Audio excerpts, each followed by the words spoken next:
Okay, Sour X's question is, how do you like it here in the Philippines so far?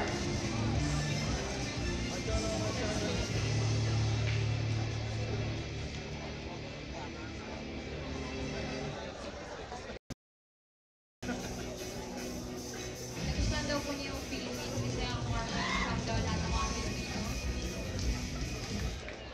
Nagustuhan daw po niya yung Philippines, warm welcome, hospitable daw masyado ang Pilipino. So, gusto pa niyang pumunta next time dito. Oh, next time! We're gonna have another Con like next year. If you would like to come back again.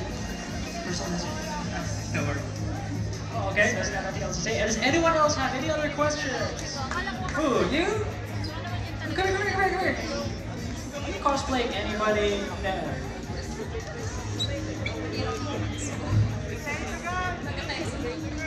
Alright, so what is your name and what's your question to the Neko over there? How does San Marino go? Okay, her question is, San Marino. So, I want to ask, how does it taste?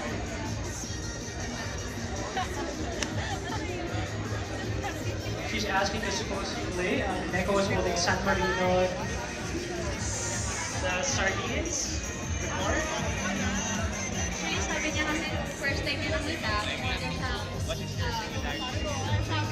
food kasi medyo mukhang hot food. Kasi sa Taiwan wala daw kung mga ganung itsura. Pero nung tinaste naman niya, masarap daw mo. So gusto pa niya i-try ulit. Siguro bibili na lang siya tapos